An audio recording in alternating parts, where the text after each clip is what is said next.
G'day, Shane here from Grape TV again, and thank you for joining me in my home bar. But more importantly, thank you for joining me to help spread McLaren Vale wines to the world. Now, if you've been watching these movies in sequence through the blog or on YouTube, you would have seen that last week I ran through a tasting in a winery of a small winemaker under the name of Waywood wines. Decided from that experience, those wines seem to be quite big, looking for big food to eat with them, and really not the fruit bombs that you quite often get made at the moment. I thought it'd be very interesting to see what would happen if these wines were left sit for a while. So what I've done is I've got two wines today from this same range. Two of these wines I've actually kept under vacuvun, so I've pumped the air out of the bottle, and they've been sitting here for 10 days.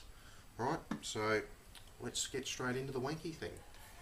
For the Waywood Wines 2008 Shiraz.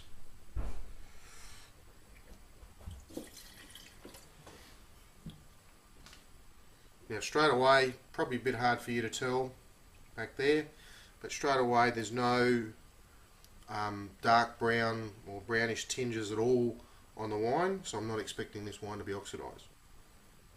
I am getting lots of aroma here.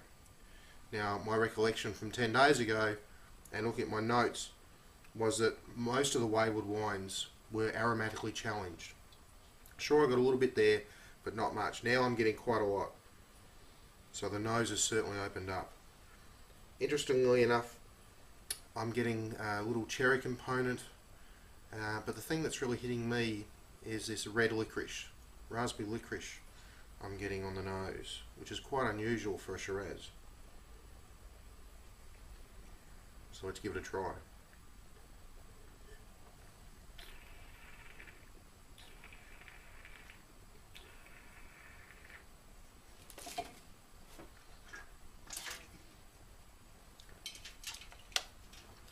That's held up pretty well. That's held up very well. Some red. Our Chihuahua is wanting to make an appearance on TV, so she's making a bit of noise. She wants me to play with her. I'm still getting that red fruits, but it's that sweetness coming through a little bit like the red fruits off that red licorice again. So this is really, really good. The tannins are certainly softened, as you would expect from the last time I tried the wine, and that acid still comes through again. All these wines are made with very, very good acid, so quite enjoyable wine, and certainly changed quite significantly in the 10 days. So straight away I would recommend that this wine is a keeper.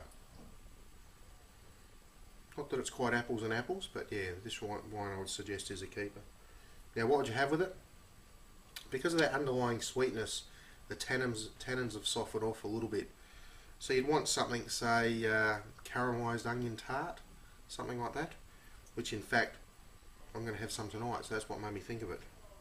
I'm going to make that tonight. Now, let's try the second one. So this is the 2007 Shiraz Cabernet, obviously from Waywood Wines. And we'll rinse.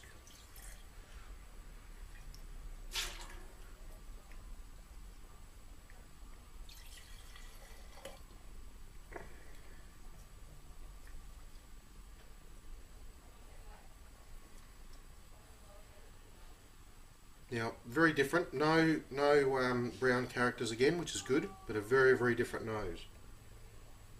I'm getting more spices, a bit of wood character coming through. You can sort of get that there's some fruit underlying there, but I'm not really getting any strong indication of what that fruit might be.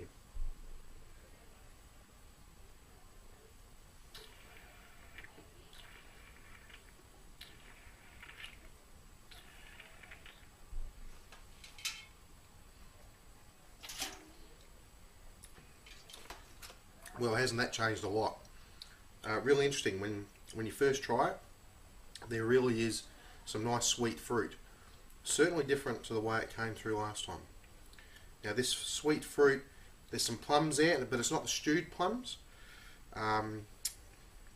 Certainly not stewed at all. Some nice fresh plums there, and a little bit of the black currant, so those black fruits coming through on the palate as well. But the interesting one for me is the tannin finishes really strongly on this wine. So unlike what we saw before, where on the front of the palate there was just fruit, on the back of the palate there's some fruit continuing as well, but there's this really nice envelope of tannin, and in fact it still coats the teeth a little bit, as I had suggested when I tried this wine before.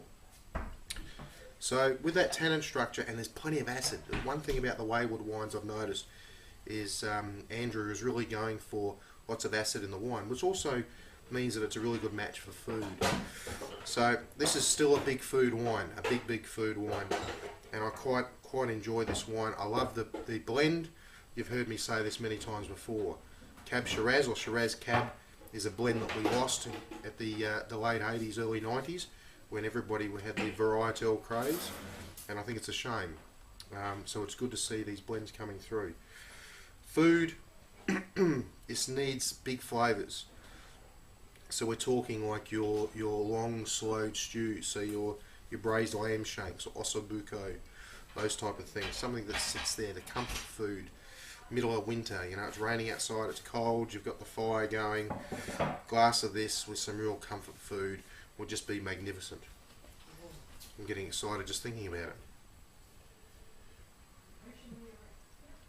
Well, look, this is all we have time for Lonely Grape TV today. Hope you enjoyed this little experiment. I've done this a couple of times now, and I'm still interested to see how some of these wines go over a period of time. So it's been a really joyful thing for me. I've learned a lot from doing it, and I'm glad that I could share it with you. So thank you very much, and I'll see you next week. Bye.